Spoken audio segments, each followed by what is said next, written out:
Chapter 13 पे थे। और चैप्टर 13 का हम कर चुके हैं 40 श्लोक, राइट? सेकेंड।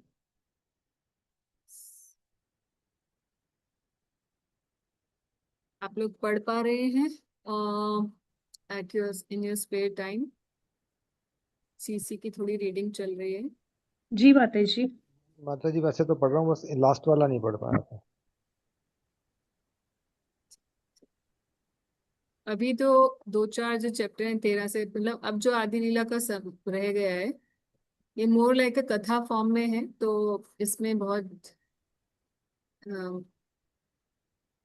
लीला आस्वादन का ज्यादा पॉइंट है, रादर देन कि कोई फिलोसॉफिकल डिस्कशंस बहुत ज्यादा नहीं है।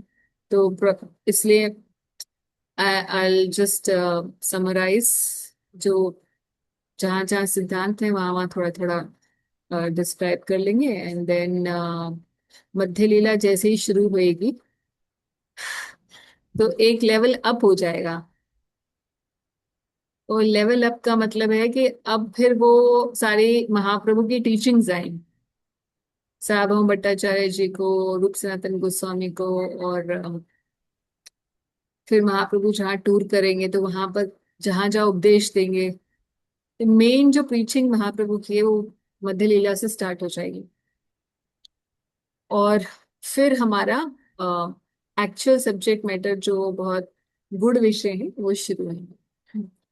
तब तक हम लोग अपना रीडिंग आदि लीला की कंप्लीट कर लें,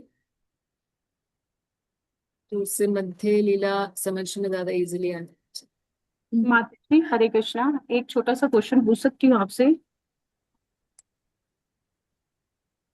बोलिए माँ जी। माता जी, जैसे 24 ईयर्स भगवान नवद्वीप में रहे, फिर उसके बाद के 6 ईयर्स, 24 ईयर्स में फर्स्ट 6 ईयर्स वो उन्होंने भ्रमण किया, और लास्ट के 12 ईयर्स वो जगन्नाथपुरी में रहे, और बीच के 6 ईयर्स का माता जी क्या था, वो नहीं, वो कहाँ पे? भी जगन्नाथपुरी में ही रहे, मगर उसमें he was more talking to, he was very accessible to everyone. while in the last 12 years again he was in Jagannath Puri, मगर वो इतना ज्यादा इंटेंस आंतरिक चिंतन में रहते थे कि उनका बाह्य जो चिंतन है वो रहता नहीं था, बाह्य आवेश में नहीं रहते थे। He was completely relishing the mood of deep separation from Krishna। ये है। तो 6 और 12 सालों में ये फर्क था। माता जी एक मेरा रिक्वेस्ट है, हम्बल। हाँ जरूर जी। अगर हो सके तो ये जो लीला वाला पार्ट भी है, उसको भी थोड़ा सा स्लोली और रेलिश करते हुए चलें। फिर आगे तो फिलोसफी आने वाली है। फिलोसफी से डर रहे हो क्यों प्रभु जी? नहीं नहीं, डर नहीं रहे माता जी, उसको भी अच्छा एंजॉय करना चाहते हैं। ओके, एक्चुअली मेरे साथ प्रॉब्लम क्या है ना प्रभु जी, I am not very good with describing लीलाज दैट मच। अब माता जी आपको लगता है, पता नहीं, मुझे तो लगता है। आपको लगता है माता जी, क्योंकि आप ज्यादा रेलिश करते हैं फिलोसफी को, हमें पता है, बट थोड़ा सा देख लीजिए। Okay, I try to be slow Prabhu ji. I try hard. बाकी डिवोटी जी जैसा समझेंगे, तो अब मैं तो अपना रिक्वेस्ट बता रहा सेम विद मी, हाँ, लीला रसास्वादन तो होना ही चाहिए। हूँ। तो वैसे भी ज्यादा तो है नहीं मात्र चैप्टर इसमें, आपको पता ही है। हाँ, चैप्टर्स तो ज्यादा नहीं है। एक्चुअली भगवान की जो आदि लीला ना बहुत ज्यादा डिस्क्राइब्ड नहीं है, बहुत ही छोटे छोटे डिस्क्रिप्शंस हैं यहाँ पर। खुद ही कविराज गोस्वामी जी ने ही कट शॉट मारा हुआ है। मतलब मैं तो डेफिनेटली, मैं तो बेटे कट शॉट मारने वालों में से ही हूँ, मगर कविराज गोस्वामी जी ने भी यही किया हुआ है। क्योंकि जो आदि लीला, अगर आपको भगवान की बचपन की बहुत अच्छे से लीलाएं पढ़नी है तो आपको चैतन्य भागवत उठानी पड़ेगी प्रभु। वो तो आप माता ऐसे भी जी आई थिंक सुन ही रहे हैं वहां पे मध्य नहीं, मंदिर में। माता जी वो नहीं हो पा रहा ना, क्योंकि जब कोई ज्यादा हो रहा था तो फिर वो डिसकंटिन्यू हो गया है। और बच्चे ने भगवत माता जी आपने तो पढ़ी है, तो फिर आप उसमें ऐड करते रहना, जैसे विधि ऐसा जगह है। Sorry I didn't get you प्रभु जी। माता जी मैं कह रहा हूँ कि पहला तो मैंने बोला चैतन्य भागवत माता जी भी मैं नहीं पढ़ पा रहा हूँ, उनके साथ में काफी ज्यादा हो पा रहा था, तो मैं डिसकंटिन्यू हो गया वो। अच्छा अच्छा, आप जिस साथ में नहीं पढ़, मगर आप सिर्फ श्रवण कर रहे हैं वहां पर। नहीं, वो भी नहीं कर पा रहा माता जी, वो थोड़ा डिसकंटिन्यू हो गया कि कभी हो रहा था नहीं हो रहा था, फिर मैंने वो अच्छा। नहीं कर पा रहा हूँ। ओके। तो मैं ये रिक्वेस्ट कर रहा था माता जी, हो सकता है यहाँ पे कृष्णदास कविराज महाराज जी जैसे बता रहे हैं कि वो आप समरी में बता रहे हैं, बट आपने तो वो अच्छा, पढ़ी है, मैंने वो, चैतन्य भागवत अच्छा पढ़ी है, तो अच्छा, आप वैसे। उसको थोड़ा सा डिटेल में बता लेना। अच्छा अच्छा अच्छा, ठीक है, ऐसा कुछ किया जा सकता है, ठीक है, ऐसा कर लेते हैं। जहाँ जहाँ कुछ थैंक यू माता लीलाएं जी। ऐसी हैं थोड़ा डिटेल में, क्योंकि यहाँ पे कुछ ही लीलाएं बताई हैं, हम्म, वहां पर तो बहुत सारी लीलाएं बताई गई हैं। तो यहाँ पर कुछ ही लीलाएं बताई गई हैं, तो जो लीलाएं यहाँ पे बताई गई हैं उनको हम वहां से चैतन्य भागवत से थोड़ा ज्यादा डिटेल में ले लेंगे, ऐसे जी कर। माता जी, थैंक यू सो मच। चलिए जी, हम 40 से शुरू कर रहे हैं। Day and night, Lord Chaitanya Mahaprabhu felt separation from Krishna. Manifesting symptoms of this separation, he cried and talked very inconsistently, like a madman. तो महाप्रभु का सेम हमें समझना है, वही दशा है जो कि महाप्रभु की दशा एग्जैक्टली सेम है। दो प्रकार से दशाओं का चैतन्य चरितामृत में आदि लीला में कविराज गोस्वामी जी ने कहा है।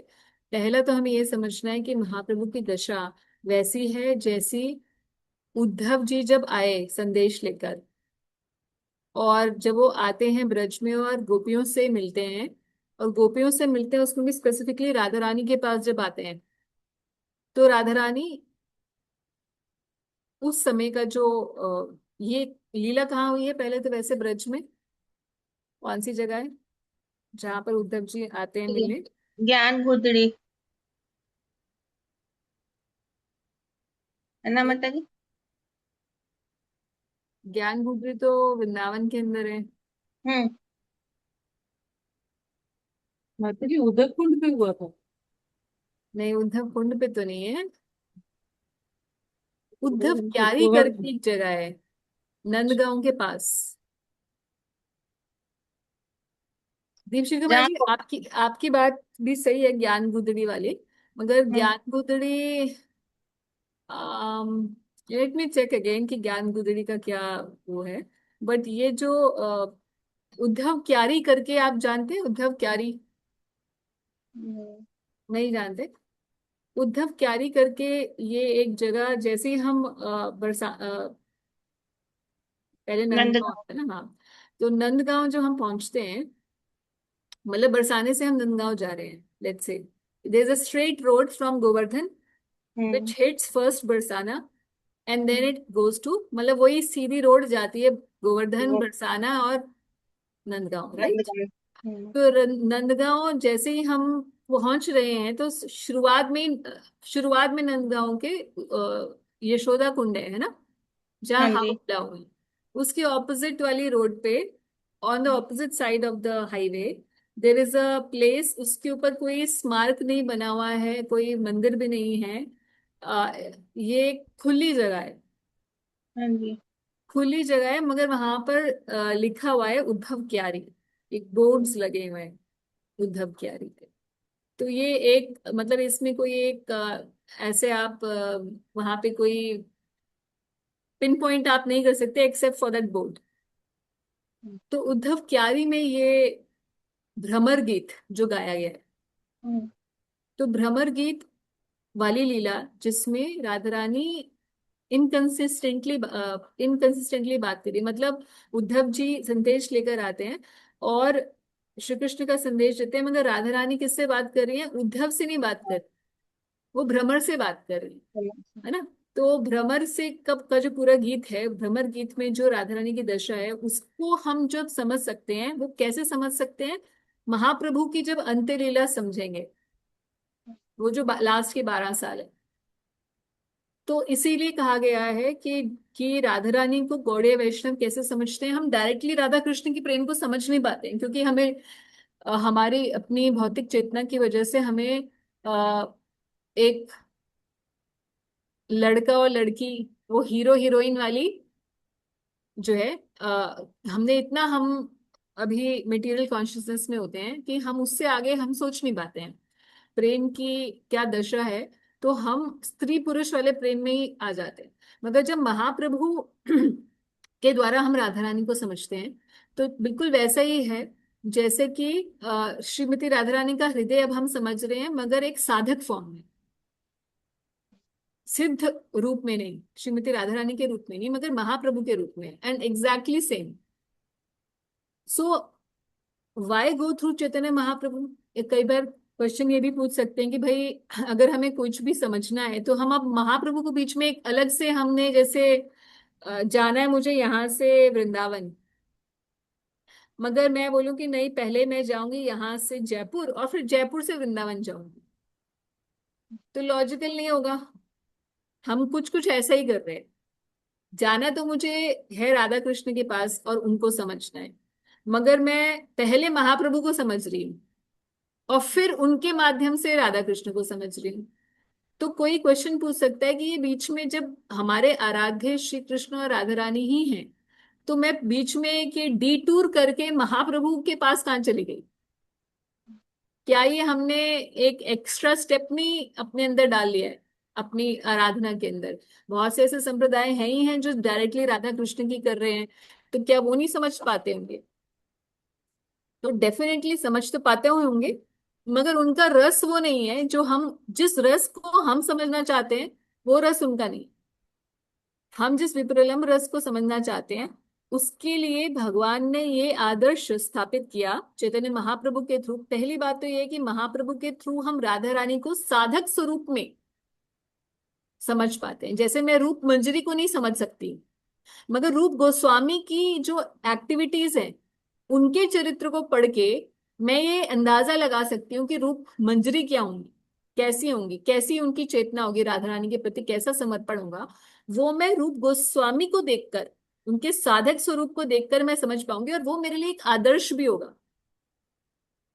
मतलब this is something which I can identify with, कि अच्छा हाँ, रूप गोस्वामी ने सब कुछ त्याग दिया, वो वृंदावन चले गए, वो ऐसे रहते थे, एकदम साधन परायण थे, ह्यूमिलिटी से रहते थे, हर वैष्णव के प्रति उन ऐसे आदर करते थे। ये मेरे लिए आदर्श है। मगर अब मैं ये सोचू रूप मंजरी क्या करती हैं, तो रूप मंजरी सुबह उठती हैं, राधा रानी को स्नान कराती हैं, फिर वो श्रृंगार कराती हैं। तो अब मैं what is there for me as a person where I am right now? तो एज अ साधक मेरे लिए कुछ एक रोल मॉडल नहीं है राइट नाउ। सिद्ध हो जाने पर वो रोल मॉडल हो सकता है, जब मैं या कोई भी भक्त जो है, जब वो अपने मंजरी स्वरूप को प्राप्त कर लेगा, तब वो रूप गोस्वामी पे ना करके अगर रूप मंजरी पे जाता है तो उसके लिए सही है, वो आदर्श बन जाएगा। मगर अभी तो मेरे लिए आदर्श नहीं हो पाएगा। इसीलिए similar in the same fashion, अगर मैं राधा रानी को अभी समझने की प्रयास करूं, मगर ये डायरेक्टली, और दूसरी तरफ मैं महाप्रभु के माध्यम से एक साधक स्वरूप में भक्त को कैसे श्री कृष्ण से सेपरेशन होनी चाहिए, वो मेरे लिए आदर्श बन जाएगा। दूसरी बात इसमें ये है, दूसरी बात ये है इसके अंदर कि महाप्रभु के द्वारा जब हम इस विप्रलम्ब रस को समझते हैं,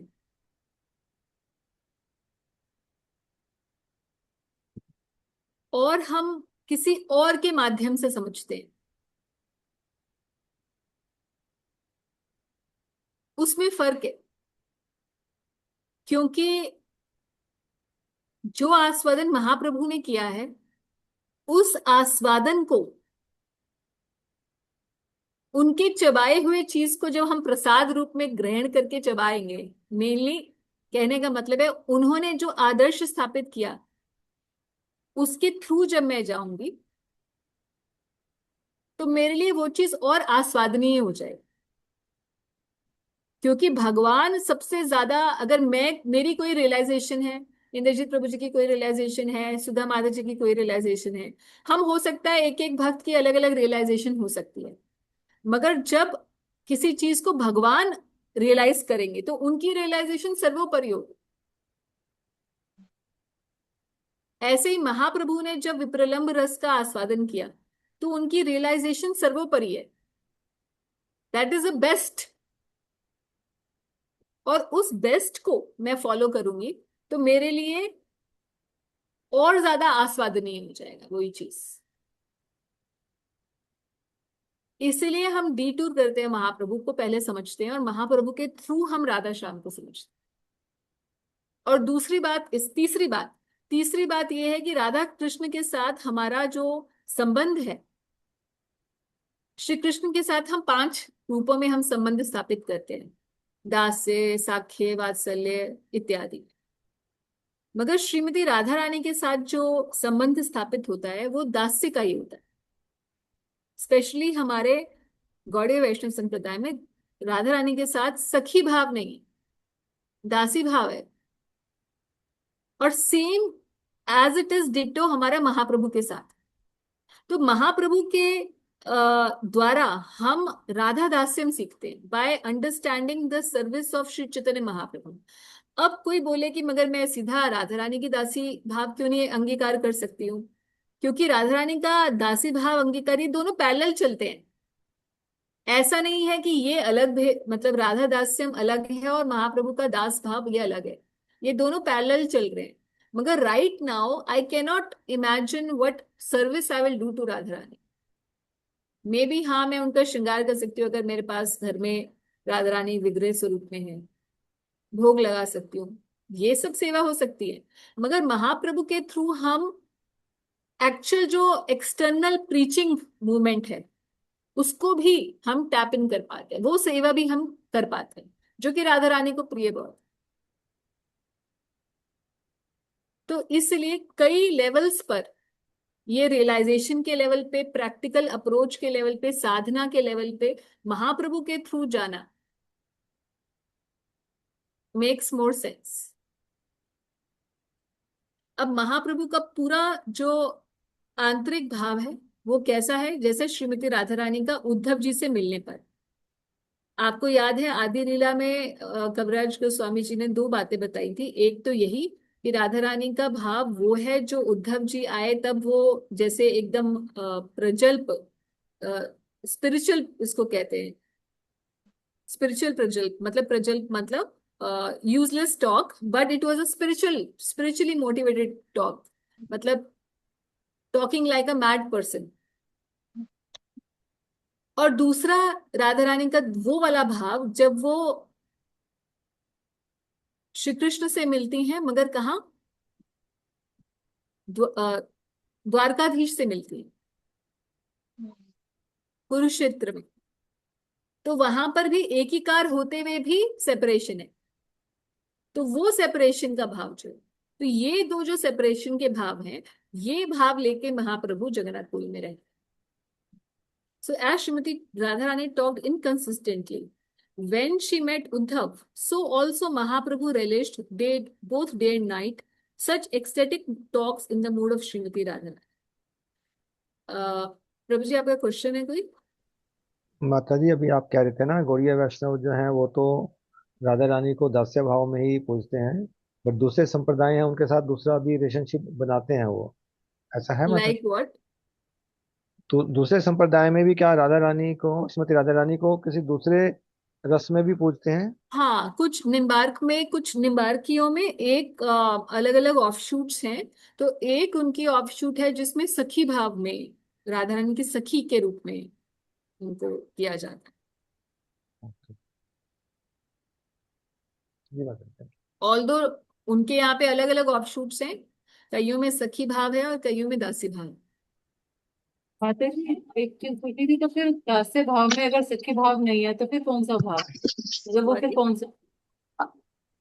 माता जी, जैसे आपने बोला दास्य भाव रहेगा मगर हाँ, सखी भाव नहीं है, तो फिर मंजरी भाव, सेकंड ऑप्शन जैसे हमारा हमारा मंजरी भाव है ना, हाँ। ऐसे ही निम्बार्क के अंदर 2 धाराएं हैं। एक धारा तो ये है जिसमें हमारी तरह ही, जिसको आप जानते हैं आजकल बड़ा सहचरी भाव जो कहते हैं, तो सहचरी हम्म। भाव भी जो है वो दासी भाव ही है राधा रानी के साथ। माता जी, सहचरी, इक्वल, मंजरी, सखी सब अलग अलग भाव लेके हाँ, आती हैं यस, वो। गोपी अलग है, सखी अलग है, मंजरी अलग है, ये अलग अलग होते हैं। There is slight difference in all of this. उनकी सेवा में डिफरेंस है। हाँ, ओ, जैसे सखी जो है वो इक्वल है राधा रानी के सम, सखियों के भी बहुत प्रकार है, तो फिर ये एलैबोरेट डिस्कशन है। हाँ। तो गोपी कोई भी हो सकती है, it's a general term.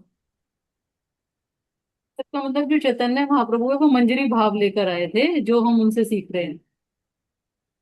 Actually महाप्रभु जो देने आए वो तो महाप्रभु मंजरी भावी देने आए साधकों के लिए, मगर महाप्रभु ने अपने लिए आस्वादन अलग अलग भाव किए। कई बार भगवान ने, कई बार महाप्रभु जी ने दिखाया नारायण के भाव में आ जाते थे, कभी श्री कृष्ण के भाव में आ जाते थे, कभी नरसिंह भाव में आ जाते थे, कभी श्रीमती राधा रानी के भाव में रहते थे, कभी वो सखी भाव में आ जाते थे, कभी मंजरी भाव में आ जाते थे।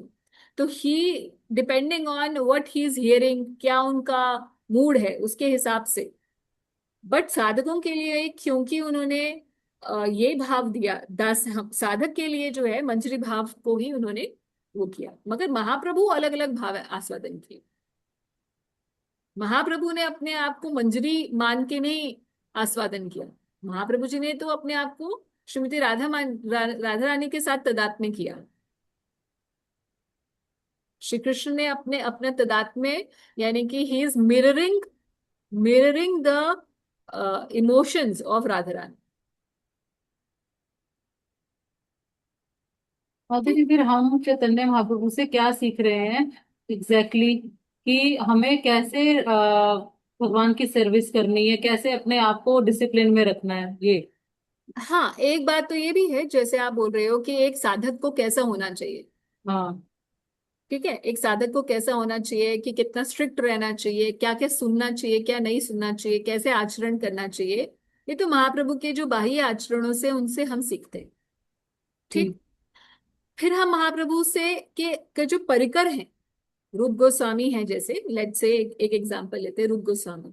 Now the dealing of Rupa Goswami with Shri Chaitanya Mahaprabhu is as good as dealing of Rupa Manjari with Radha Rani.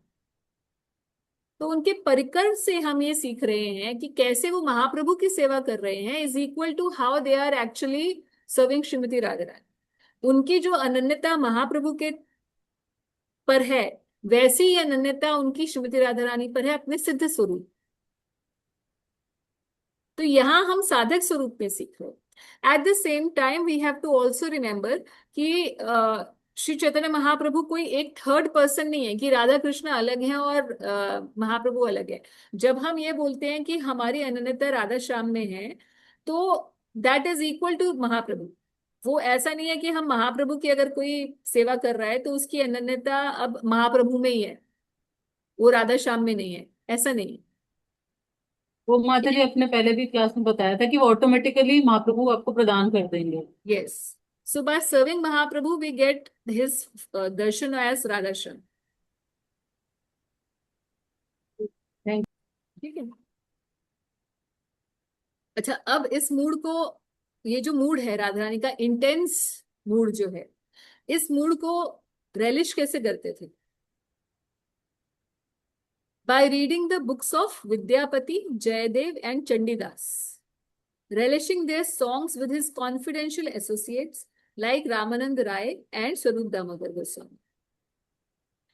तीन बुक्स तो वैसे तो महाप्रभु रोज भागवत सुनते थे गदाधर प्रभु से, टोटा गोपीनाथ पर जाकर। ये तो एक महाप्रभु का नियम था भागवत सुनने का। और स्पेशली महाप्रभु को भागवत के अंदर ध्रुव महाराज और प्रहलाद महाराज के जो पास टाइम है वो बहुत ज्यादा पसंद था। Again and again he would read them, hear them. Why? Because उनके ध्रुव महाराज ने जैसे एक ध्रुवता थी कि हाँ, मुझे श्री कृष्ण तो नहीं, किसी भी कारण से, मगर भगवान विष्णु से मुझे मिलना है। और प्रहलाद महाराज को भी ऐसे ही था, वो हर समय हर क्षण भगवान का स्मरण करते थे, स्मरण परायण थे। और कुछ भी हो गया, इतने डेंजरस सिचुएशंस में भी उन्होंने भगवान के स्मरण को नहीं छोड़ा। और हर किसी से उन्होंने डेंजर्स के अंदर रहते हुए भी, surrounded by dangers, still he did not deviate from his path. तो वो जो अनन्यता दोनों जगह पर दिखाई दे रही है, उसको वो एग्जाम्पल के रूप में, एक्चुअली महाप्रभु को तो क्या ये एग्जाम्पल बनना है, हमारे लिए ये एक आदर्श है कि किस तरीके से हमें उन भावों को अपने अंदर लेकर आना है। ध्रुव और प्रहलाद जैसे अगर एक्चुअल में हमें आगे बढ़ना है तो जो आदर्श ध्रुव और प्रहलाद जी ने स्थापित किए हैं भक्ति के, उन आदर्शों को हम अपने जीवन में लेकर आए। प्रहलाद महाराज के जैसे कैसे सहिष्णु होना चाहिए, कैसे प्रहलाद महाराज को इतने कष्टों में रखा गया फिर भी उन्होंने भजन नहीं छोड़ा अपना। At the same time Prahlad Maharaj ने, जो भी उनके पिताजी थे, पिताजी ने बोला कि भाई वो भगवान विष्णु की भक्ति छोड़ दो, तो अपने स्वजनों को भी त्यागने के लिए तैयार रहना चाहिए। हालांकि वो भाग के कहीं नहीं गए, कहीं दूसरे ऐसे नहीं कि हाँ चलो मेरे पापा तो डिवोटी नहीं है तो मैं आश्रम ज्वाइन कर लेता हूँ। प्रहलाद महाराज ने तो ये नहीं किया। मगर प्रहलाद महाराज ने क्या किया, वहां रहते हुए ही अपने हृदय से उनका संबंध त्याग दिया और उन्हें असुर श्रेष्ठ करके बोलने लग गए। पिताजी नहीं बोलते थे फिर उसके बाद। तो ये इस बात को समझाता है कि हमारा कोई भी आसपास क्यों ना हो जो अगर हमारी भक्ति के लिए अनुकूल ना हो, तो हम भले ही उससे दूर फिजिकल डिस्टेंस ना बनाए, but internally we should know who is actually mine, मेरा असली संबंध कहाँ है। और जो आसपास संबंध जो मुझे दिखाई दे रहे हैं, they are very fickle in nature, they should not be my priority, otherwise I will miss the human form of life, the main gist of the human form of life। तो बहुत सारी शिक्षाएं हैं, ये तो एक शिक्षा है। तो उन शिक्षाओं को कैसे अपने जीवन में उतारना चाहिए, कैसे दृढ़ता लेकर आनी चाहिए, वो महाप्रभु इस बात से समझा रहे हैं कि कैसे हमें 100 बार सुनने चाहिए ये प्रसंग भागवत के। अच्छा, सुनने से क्या होगा, क्या बोर नहीं हो जाएंगे? कई बार ऐसा भी होता है कि सेम कथा पढ़ते पढ़ते इंसान बोर हो जाता है, ये तो पता है हमको, और कुछ बताओ, कुछ नया बताओ।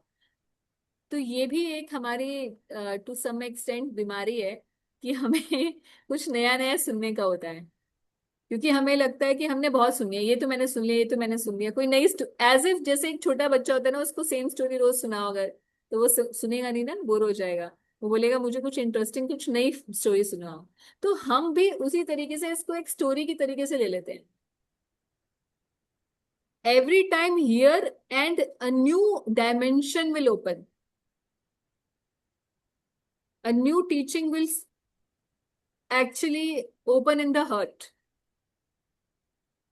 तरीका तो ये होता है कि जब हम कुछ भी सुनते हैं तो उस पर कंटेम्पलेशन होनी चाहिए कि मेरा उस प्रसंग में मेरी स्थिति क्या है, उसके हिसाब से, और मैं अपनी इस लाइफ के अंदर right now what can I do, what changes can I make actually in my life, that will help me reach where they are to some extent. And then the next step is try to inculcate those things on a actual practical basis। अब ये कोई सिखा नहीं सकता है, ये हम सबकी अपनी अपनी लाइफ है और सबका अपना अपना तरीका है। टीचिंग्स को हमें अपनी लाइफ के हिसाब से मोल्ड करना होता है कि मेरी लाइफ में इसकी कैसे एप्लीकेशन हुई। और जब हम लगाते हैं, हो सकता है कई बार हम कुछ गलतियां भी करें, कुछ कैसे भी धीरे धीरे सीखते हैं, और जब सिंसियर होते हैं तो भगवान अंदर से प्रेरणा भी देते हैं कि कैसे आपकी स्थिति में ये सही है कि नहीं है। कथा का एक्चुअल में प्रैक्टिकली स्पीकिंग भगवान के धाम जाने के लिए जो भी हमें जानने की जरूरत है वो हमें ऑलरेडी पता है, मगर हमारी एप्लीकेशन में कमी होती है। तो इसीलिए हमें ये नहीं सोचना चाहिए कि कुछ नया हमें पता चलेगा, maybe we don't know it yet, जिसके द्वारा भगवान की प्राप्ति होगी। नहीं, mostly, at least to a large extent we know already. तो महाप्रभु कौन सी बुक्स पढ़ते थे? जयदेव, विद्यापति और चंडीदास जी की। तो पहली बात तो है, मैंने इसमें इसमें लिखा हुआ है लास्ट पैरा टू रीड। भक्ति सिद्धांत सरस्वती ठाकुर जी बता रहे हैं कि कहीं ऐसे कोई भक्त ये सोचे कि चलो हम भी ये तीन ऑथर्स की बुक्स जो है हम भी पढ़ते हैं।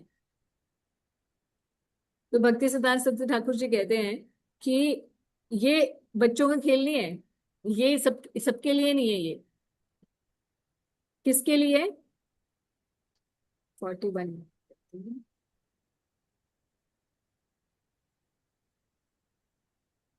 what he told.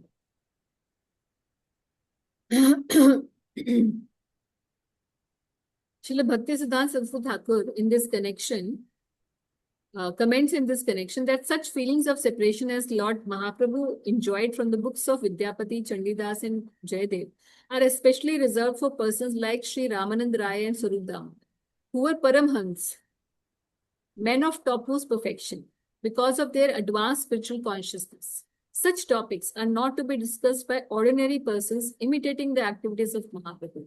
For critical students of mundane poetry and literary men without God consciousness, who are after bodily sense gratification, there is no need to reach such a high standard of transcendental literature. तो किस किस के लिए मना है, सबसे पहले देखते हैं.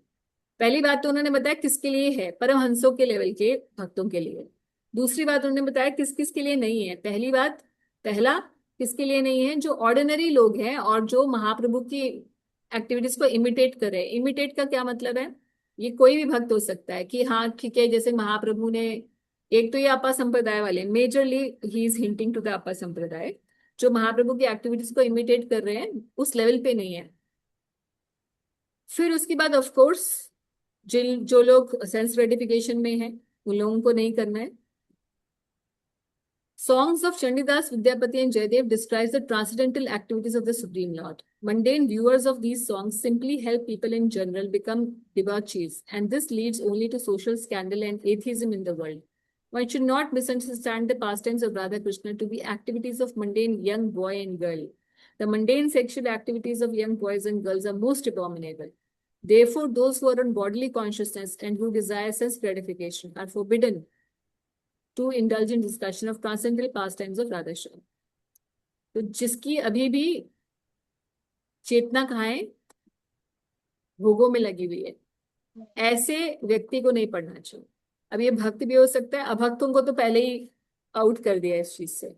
भक्तों में भी बोल रहे हैं कि जिसकी अभी भी बहुत स्पेशली काम इच्छा जिसकी प्रबल है, उसको, उसके लिए नहीं है. होगा क्या जब ऐसी चीजों को पढ़ेंगे, ऐसे लिटरेचर को हम पढ़ेंगे.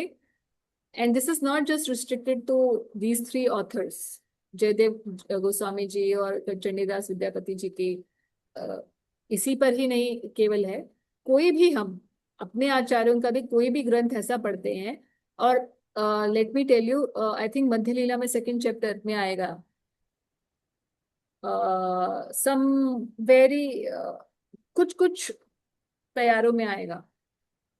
तो जहां भी ऐसा आएगा, what I do usually is that, जहां मुझे लगता है कुछ चीज को पढ़ते हैं कि ये मैं उस लेवल पे नहीं हूँ कि मैं अभी इसको पढ़ सकूं. सो मुझे जैसा आगे सीनियर डिवोटीज से मैंने सीखा है कि यू सिंपली उस लीला को आप प्रणाम कर दो और आगे बढ़ जाओ. राइट. ये जैसे मान लीजिए 2-4 श्लोक ऐसे आए जो कि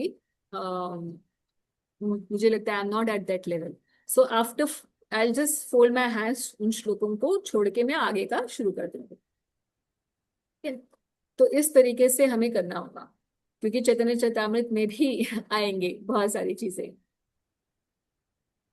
इसका मतलब ये भी नहीं होता कि हमें पूरे ग्रंथ को नहीं पढ़ना है, क्योंकि अगर हम ग्रंथ को ही नहीं पढ़ेंगे तो फिर हम आगे कैसे बढ़ेंगे. At the same time, we are not qualified for certain portions of it, and we will see exactly ऐसा ही होगा, क्योंकि अभी भी मन के अंदर बहुत सारे गलत विचार हैं, पूरे दुर्भावनाएं गई नहीं है हृदय से. तब तक one should restrain oneself, और ये कोई और नहीं बताएगा, हमें अपने अंदर टटोलना. And gradually, as we will keep chanting and we'll be serious and we'll pray, gradually we will see that after few years when we again read that book and those same passages, तो वैसा वाला हमारा गलत भावनाएं नहीं आएंगी हमारे हृदय में, या कम हो जाएंगी. Because we are chanting, because we are doing everything right, we are keeping the right humble attitude, we are not transgressing the rules of scriptures, we are respecting our limits and the orders of our spiritual master. All this will have a combined effect, but it takes time. Eventually, we will be able to read all this. मगर अब कोई बोले कि जी हमारा तो बहुत ही कम समय रह गया है, अब हम कम पढ़ेंगे, हमारा तो जीवन ही खत्म होने वाला है, हम तो 50-60 के तो हो ही चुके हैं या whatever, तो फिर आपको अपना भजन पढ़ाना होगा. इफ यू दैट ईगर, आपको अपना भजन बढ़ाना होगा. आप अपना भजन बढ़ाइए ताकि जल्दी आपकी अनर्थ निवृत्ति हो और आप उसको, उन चीजों को पढ़ने और उन चीजों को जानने के लिए आपका लेवल हो जो आप चाहते. जैसे प्रभुपाद जी ने बोला है कि फर्स्ट डिजर्व देन डिजायर.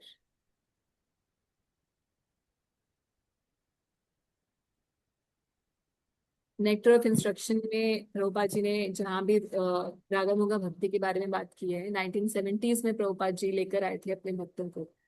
तो 1970s was like just devotees were just 2-3 years old in Krishna consciousness. तब प्रभुपाद जी ने ये बोला. मगर इसका मतलब ये नहीं है कि अब हम 12-13 साल 14 साल वाले भक्त हो चुके हैं, उसके बाद भी हम ये सोचें, हम वही बात बोलें कि नहीं नहीं नहीं प्रभुपाद जी ने मना किया, प्रभुपाद जी ने मना. प्रभुपाद जी मना बिल्कुल भी नहीं किए हैं कुछ पढ़ने से. मगर प्रभुपाद जी चाहते हैं कि हम सिस्टम से चलें ताकि हम कुछ गड़बड़ ना करते. ऐसा ना हो कि हम अपनी मतलब दोनों ही चीज पे बहुत ध्यान रखना है. ऐसा भी नहीं होना चाहिए कि हम बोले नहीं नहीं ये तो हमारे, हम तो कभी इसके लायक ही नहीं होंगे. अगर हमारी ये सोच है कि हम तो कभी इसके लायक ही नहीं होंगे, तो डेफिनेटली हम कभी भी इस जन्म में इसके लायक नहीं हो पाएंगे 100%. But at the same time ऐसा भी नहीं होना चाहिए, मतलब this is one extreme and where devotees से, अच्छा आप सीसी पढ़ रहे हो, आपने तो पहले ये नहीं पढ़ा, आपने तो पहले वो नहीं पढ़ा, आपने किससे पूछा पढ़ने से पहले. मतलब on one hand are devotees like this, and on the other hand devotees who are reading everything without any मतलब बेलगाम घोड़ा. तो बेलगाम घोड़ा भी नहीं बनना है और दूसरी तरफ से इतनी भी नहीं लगाम खींच के रखनी है कि आगे बढ़ने का जो एक स्पॉन्टेनियस डिवोशनल सर्विस जो हम कल्टीवेट करने के लिए बेसिकली हमारा है यहाँ पे मिशन, वो भी ना हो पाए. इसमें एवरी पर्सन इज डिफरेंट और हर किसी के मन में क्या गलत भावना है वो उसे पता है और वो किसी और को बता नहीं सकता. For most of us, we cannot fully express ourselves in front of even our counselors or anything. To some extent हम बता सकते हैं कि जी मेरा ये प्रॉब्लम है. अपने हृदय की गंदगी को हम ही जानते हैं और किस किस नेचर की गंदगी है वो हम जानते हैं. तो जब हम पढ़ें या समझें कुछ भी और हमें लगे कि नहीं नहीं I M may be a person again जो उतना ही सालों से इस्कॉन में है, मगर वो पढ़ रहा है इसलिए मुझे पढ़ लेना चाहिए, तो भी ये गलत है. It's not the number of years which count. It is the purity of heart, the level of the purity of the heart that will count. तो ये हमें ही देखना होगा हर किसी इंडिविजुअल को. ऐसा भी हो सकता है कि एक व्यक्ति बिल्कुल अभी अभी आया ही है, 1-2 साल का ही, मगर वो उस लायक है कि वो पढ़ सके. और ये भी हो सकता है कि कोई 40 साल से यहाँ बैठा हुआ है, उसके बाद भी वो उस लायक नहीं बना. सो इसीलिए हाँ, केवल बुक्स का नाम देख लेने से नहीं हम देखेंगे. और विद्यापति जयदेव और चंडीदास जी की जो इनफैक्ट मैंने भी पढ़ी नहीं है, मगर अभी पीछे हमने एक लेक्चर अटेंड किया था हरि पार्षद प्रभु का, and then he was speaking something from this Vidyapati ji की नहीं चंडीदास जी की पोएम्स से वो उन्होंने कुछ पढ़ के सुनाया था, which was almost similar as Chaitanya Charitamrita की भाषा से. तो इसीलिए कई बार आप देते हैं, जैसे एक सॉन्ग है, वैसे तो आजकल सब लोग ही गाते हैं, श्रित कमला कुचल मंडल वाला है ना, तो भक्ति सिद्धांत सिंह ठाकुर जी ने मना किया क्योंकि जो देव गोस्वामी जी का वो बोला, तो he says that this is a song for paramahamsas. So of course then on the festival days devotees can sing that. So unless कई भक्त होते केवल रट लेते हैं और बोलते हैं और तो उनका डीप पर्पट उनको पता ही नहीं होता तो वो बोलते हैं भाई क्यों नहीं हम गा सकते, ये तो एक it's a nice song, but if we understand the very deep purport then we will understand the meaning of the of why Bhaktisiddhanta Maharaj is saying one should not. मतलब बेसिक बात ये है कि अनर्थ तो बहुत सारे हो सकते हैं, मगर मेनली चीज जो है वो lust is the main in terms of restriction. तो उसको बहुत ज्यादा ध्यान देना चाहिए। अगर उस पे व्यक्ति का कंट्रोल है तो वो राधा कृष्ण के पास टाइम्स को और ये सब चीजें पढ़ सकता है। और पढ़ने के बाद अगर उसे व्यक्ति को ऐसा लगता है कि नहीं नहीं, this is again creating some kind of in my heart I'm making a comparison like a boy and girl wala with Radha Krishna Leela, then one should immediately stop, because then we are making an offense towards the greatest devotees of the Lord, thinking that they are on the mundane level। क्योंकि अगर ऐसा होता तो शिवदेव गोस्वामी जैसे बड़े विरक्त लोग, है ना, और उद्धव जी जैसे और कितने कितने महान व्यक्ति जो सारा पूरा जीवन जो है ब्रह्मचर्य से रहे, जो पूरा एक हाई एक्सट्रीमली हाई लेवल के परमहंस, नॉर्मल भक्त भी नहीं, नॉर्मल एक महाभागवत भी नहीं, उनसे भी आगे वाले जो हैं, वो जब इन चीजों को रेलिश कर रहे हैं तो इसका मतलब है कि ये मंडेन तो हो नहीं सकती। पहली बात तो ये मुझे मंडेन दिखाई दे रही है, तो इसका मतलब मेरा अभी लेवल वही है जो हिंदी मूवी के एक्टर्स वाला। So if we are on that level, if I am on that level, then I have to be very careful. ठीक है। In separation from Krishna, Mahaprabhu relished all these ecstatic activities and thus fulfilled his own desire। तो महाप्रभु की कौन सी Dzire थी जो उन्होंने fulfil की? Internal desires. 3 internal desires ने महाप्रभु की जिसके लिए आए थे। relishing the महाभाव of Radha Rani. Yes, 3 desires वैसे थी कौन सी? एक तो ये राधा रानी का मूड का एक प्रचार हरिनाम का प्रचार कर, एक्सटर्नल है।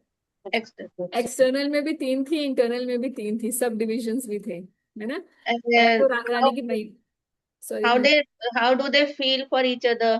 राधा रानी कैसा भाव उनके लिए रखती हैं श्री कृष्ण के लिए, और श्री कृष्ण उनको राधा रानी में क्या ही relish about her, उनका भाव जानने के लिए एक दूसरे के लिए।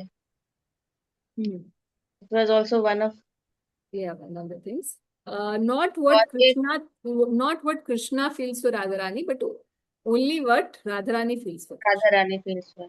And मैम अद्वैताचार्य की पुकार के उस वजह से भी ये तो हाँ मानसी, ये एक्सटर्नल रीजंस है ना। इंटरनल जो कारण थे महाप्रभु के आने के लिए, अच्छा, ये इंटरनल कारणों में कौन सी 3 अनफुलफिल्ड डिजायर थी? पहला तो राधा रानी की महिमा को समझना, और दूसरा कि उनके भाव क्या वो श्री कृष्ण के प्रति कैसी उनकी फीलिंग है उसको समझना। ये 2। ओवरऑल अगर हम बात करें तो राधा रानी के जो मूड है श्री कृष्ण के प्रति क्या भाव है उसको समझना, ओवरऑल ये। तो इस प्रकार से महाप्रभु ने इन separation from Krishna how she feels. अच्छा, आगे हम लोग देखेंगे कि किस प्रकार से जब राय रामानंद जी का संवाद आएगा महाप्रभु के साथ, वो सबसे ज्यादा एपिटॉमी है ऑफ फिलॉसफी। एपिटॉमी समझते हैं? एपिटॉमी क्या होता है? पराकाष्ठा, हाईलाइटेड, चरम सीमा फिलॉसफी की क्या होती है। तो पूरे के पूरे सिद्धांत वहां आएंगे और फिर हमें पता चलेगा कि राधा और कृष्ण का जो राधा भाव है, राधा भाव से भी कुछ ऊपर अगर चीज है तो है मिलन का भाव, राधा और कृष्ण के मिलन का भाव। और उससे भी ऊपर चीज महाप्रभु पूछते हुए राय रामानंद जी से कि इसके ऊपर भी कुछ है, इस मिलन के भाव के ऊपर भी कुछ है? तो राय रामानंद जी बोलते हैं हाँ, इसके ऊपर भी कुछ है, और वो है प्रेम विलास विवर्त। प्रेम विलास विवर्त मतलब वो जो सेपरेशन वाला जो मूड है। और तब महाप्रभु उनका मुख बंद कर देते हैं कि अब मत बोलियो आगे कुछ। क्यों? क्योंकि उनके जो विप्रलंब का जो मूर्तिमान स्वरूप है वो स्वयं महाप्रभु ही है। तो उसके बाद क्या राधा कृष्ण के मिलन के जो, एक तो राधा भाव हो गया, फिर उनका मिलन हुआ, यानी कि प्रेम, प्रेम विलास। और प्रेम विलास के ऊपर क्या है, एक ही चीज है, प्रेम विलास विवर्त, वो महाप्रभु, यानी कि मिलन के भाव के ऊपर सेपरेशन का मूल है। अब ये हम जैसे लोगों के लिए तो बड़ा मुश्किल है कॉम्प्रिहेंड करना कि मिलन ही सबसे ज्यादा बड़ी चीज दिखाई गई है। एटलीस्ट भागवत में जब हम देखते हैं तो भाई रास पंचाध्याय है, तो उसके अंदर विरह के बाद मिलन दिखाया जाता है, to balance, counter balance both the things. मगर यहाँ चैतन्य चरितामृत के अंदर एक अलग सिद्धांत, मतलब अलग तो नहीं है, भागवत का ही सिद्धांत है, मगर उसका जो स्पष्टीकरण है उस सिद्धांत का, वो यहाँ चैतन्य चरितामृत में दिखेगा। तो इसीलिए ये सारा जो अभी भूमिका बना रहे हैं कविराज गोस्वामी, ये भूमिका उसी की बना रहे हैं कि finally one should be able to understand then the dealings of Mahaprabhu with the communication of Mahaprabhu and Ramananda Raya. मतलब लेटली, सॉरी, बाद में जाके यही चीज इसी निष्कर्ष पर लेकर आए। तो अभी से उसकी भूमिका चल रही है कि क्यों महाप्रभु ये सेपरेशन की मूड को ही एंजॉय कर। ठीक है, अब महाप्रभु के पास टाइम्स के बारे में बताना शुरू करते हैं। तो अगेन ये बात हमें सिद्धांत के लिए पता होनी चाहिए कि स्वरूप दामोदर गोस्वामी जी ने महाप्रभु के मध्य और अंत्य लीला को रिकॉर्ड किया, और मुरारी गुप्त जी ने उनके बचपन की जो लीला है उनको रिकॉर्ड किया। तो मुरारी गुप्त जी ने जो रिकॉर्ड किया आदि लीला, वो ही Adi Lila is the main subject which is described in Chaitanya Bhagavat by Vrindavan Das Thakur ji. और बता रहे हैं कि being afraid of his book becoming too voluminous, he left some places without vivid description. I shall try to fill those places as far as possible. कि भाई चैतन्य भागवत के अंदर जो बताया हुआ है वो मैं नहीं बताऊंगा, मगर जहां जहां कुछ कुछ छूटा हुआ है वो मैं बताऊंगा, ऐसा कविराज गोस्वामी जी बोल रहे हैं। तो माता जी इसका मतलब चैतन्य भागवत पहले लिखी गई कि उसमें जो जो छूटा है तो फिर मैं उसको चरित्रामृत में बताता जी हूँ, इसका ऐसे ही। मतलब है ना?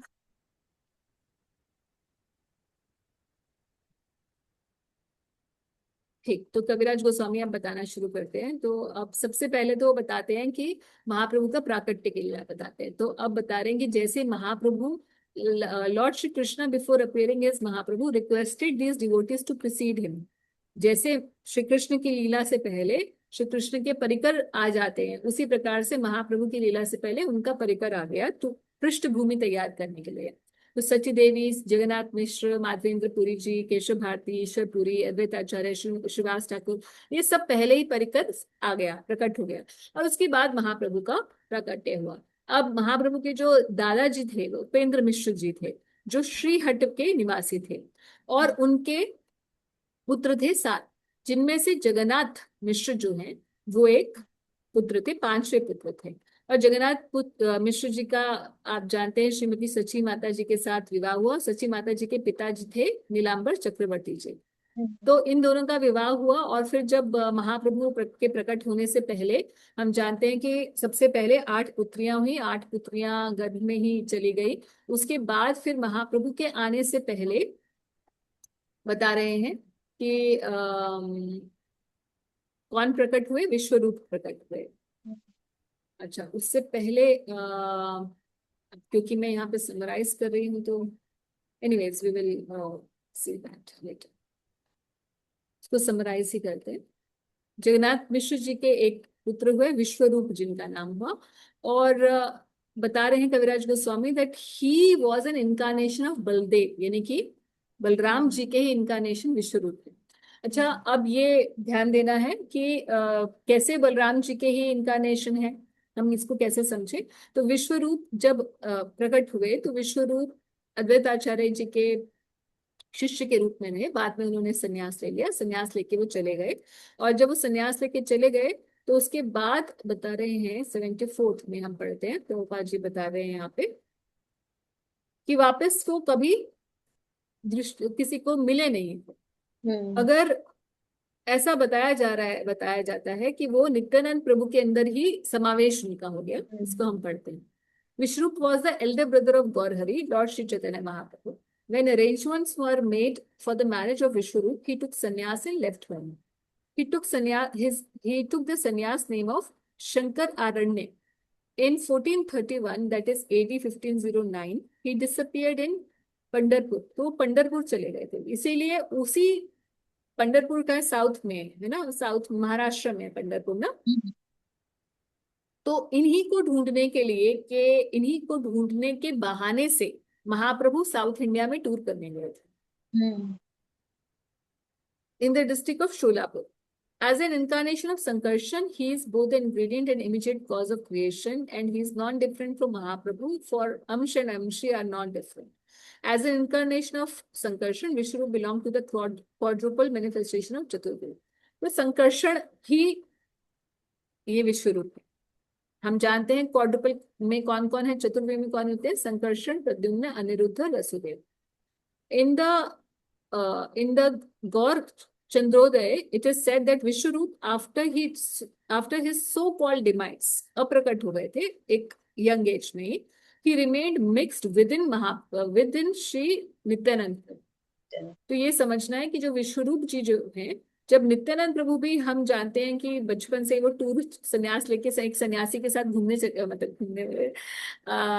तीर्थ भ्रमण के लिए वो सन्यासी एक बच्चे को चाहते थे अपने कि मेरा कोई साथ में हो, तो उसको लेके चले गए थे। तो नित्यानंद प्रभु उन सन्यासी के साथ वो भी तीर्थ भ्रमण में रहे और विश्वरूप भी तीर्थ भ्रमण में ही रहे।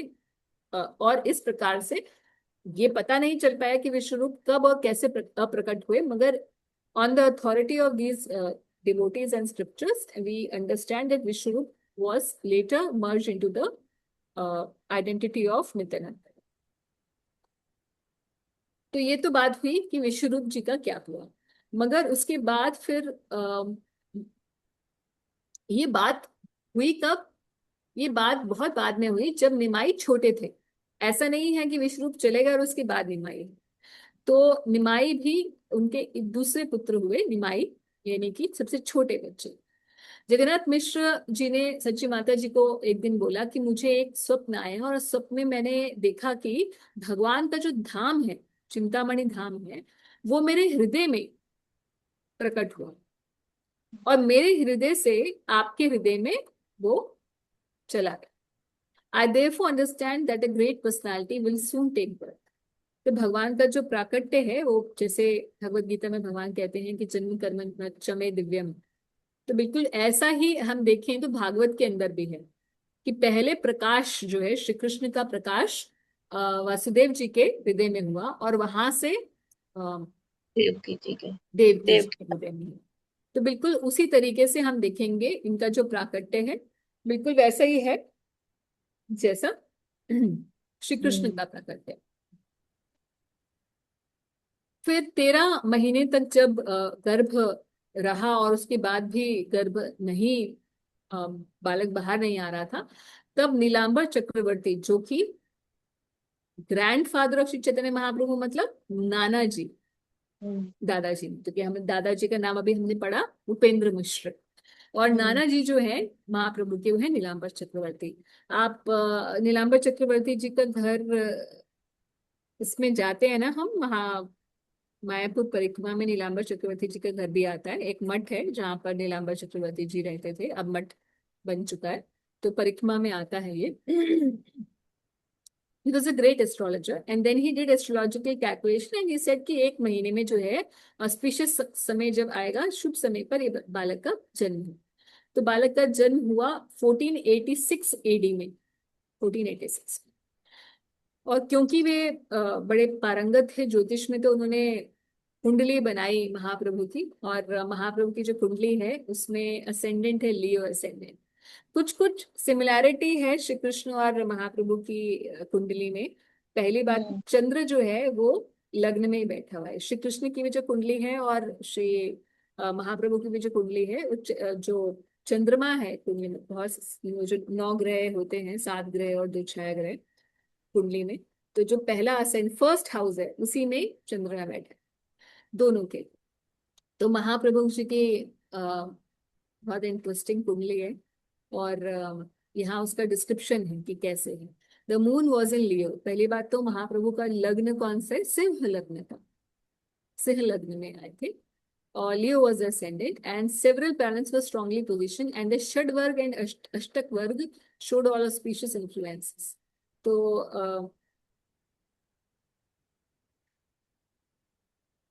अब मैं इसको डिस्क्राइब नहीं करूंगी क्योंकि मुझे तो बहुत ही इंटरेस्ट है इसमें। तो कुंडली मैंने देखी भी है महाप्रभु की, तो बड़ा अच्छा लगता है। श्री कृष्ण की भी कुंडली, आप थोड़ा सा जिसको पता है एस्ट्रोलॉजी, तो they can see how beautifully those charts are there. माता जी, लेकिन कहीं भी महाप्रभु के डिसअपियरेंस का वो नहीं मिलता ना, जिक्र नहीं मिलता ना। हाँ, हमने इसके बारे में डिस्कस किया था माँ जी पिछली बार ना, क्लास में। नहीं हाँ, नहीं, उनके टाइम, उस टाइम के बारे में नहीं है ना।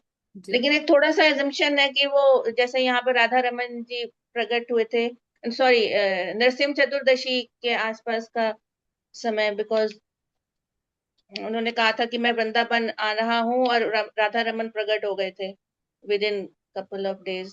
तो शायद उसके आसपास का रहा हो, मे बी। है ना। कोई इसका प्रमाण तो कहीं नहीं मिलता है माता जी। हम्म। तो प्रमाण नहीं है, इसीलिए बोलना मुश्किल है। हम्म। ऐसा है। आप क्या राधा रमन परंपरा से जुड़े हुए हैं माता जी? नहीं माता जी, मैंने इसी में उसमें राधा रमन के प्रागट्य दिवस की उस पर सुना था कि उधर महाप्रभु ने बोला था कि मैं आ रहा हूँ, मैं आऊंगा वहां, यहाँ वो वृंदावन आऊंगा और इधर गोपाल पे राधा भट्ट जी, रमन जी, हाँ, प्रकट हुए। गोपाल ये भट्ट बात तो जी को बिल्कुल बोला सही था, है ना। और फिर वो उधर डिसअपियर हुए और इधर राधा रमन जी प्रकट हो गए, तो वहां पर यही माना है। जाता है ऐसी, कि हाँ, ऐसा बोला जाता है, राधा रमन परंपरा में ऐसा कहा जाता है, because they consider Radha Raman as Mahaprabhu only. और महाप्रभु इनफैक्ट महाप्रभु जी की वहां पे वस्त्र जो उन्होंने वस्त्र भी भिजवाए। है, उनका आसन भी है, गद्दी जो है वहां पर उनकी, उसका भी पूजन होता है, वो सब कुछ है। वो सब चीजें हैं। बट बिकॉज क्योंकि ये एज सच शास्त्रिक प्रमाण नहीं है, इसलिए बोला नहीं जा सकता। ठीक। और हम जानते हैं, पिछली बार हमने देखा था कि जब महाप्रभु प्रकट हुए तो उस दिन, क्योंकि ग्रहण का दिन था, तो ग्रहण के दिन प्रकट होने की वजह से सब लोग हरि ध्वनि कर रहे थे, सब लोग जप कर रहे थे। और हिंदू लोग तो जप कर ही रहे थे, मगर जो नॉन हिंदूज थे, हम जानते हैं उस वहां पर मुस्लिम, उस समय मुस्लिम समाज बहुत था, तो Muslims were also chanting Hare Krishna, because they were jokingly imitating the words. होता है ना, कोई कर रहे होते हैं ब्राह्मण जाप, तो उनको जोक, मुसलमान भी वहां से कई बार इस तरीके से कोई हंसी मजाक में करे। तो महाप्रभु का जो प्राकट्य हुआ, वो प्राकट्य हरे कृष्ण महामंत्र को लेकर ही हुआ। और उधर अद्वैत आचार्य को पहले ही पता चल गया था कि वो आ गई हैं, वो व्यक्ति जिनको मैं चाहता था आ जाए, जो श्री कृष्ण को मैं बुला रहा था, तुलसी और गंगा जल देकर, वो प्रकट हो गए हैं शांतिपुर में, और मायापुर में। और शांतिपुर में यहाँ पर अद्वैत आचार्य हरिदास ठाकुर जी को लेके अपने घर में खूब नृत्य कर रहे थे। और अद्वैत आचार्य जी की जो फिर हाँ, पहले पढ़ते हैं। ड्रेसिंग देमसेल्फ, अब जब बालक निमाई प्रकट हुए तो उनका नाम, सबसे पहला जो नाम पड़ा वो पड़ा निमाई। और निमाई नाम उन्हें दिया अद्वैताचार्य जी की वाइफ ने। जब वो भी, जब बालक हुआ तो सच्ची माता, शाम का समय था, बालक हुआ। और बालक होने के बाद हम जानते हैं वो जो ट्री है, नीम का वृक्ष, सबने दर्शन किए हुए सब भक्तों ने, महाप्रभु के जो योगपीठ है वहां पर। जब प्रकट हुआ बालक, तो बहुत सारे लोग देखने आए, इतने लोग देखने आए, इतने लोग देखने आए कि सच्ची माता और जगन्नाथ मिश्र जी को ये नहीं समझ में आता ये लोग हैं कौन, कौन आए चले जा रहे, इतने दिव्य लोग आ रहे हैं। कौन कौन आ रहा था? वाइफ ऑफ लॉर्ड ब्रह्मा यानी कि सरस्वती जी आई, लॉर्ड शिव पार्वती मैया आई, लॉर्ड नरसिम्हा देव यानी कि लक्ष्मी देव जी, इन सबकी जो वाइफ्स हैं सब आई।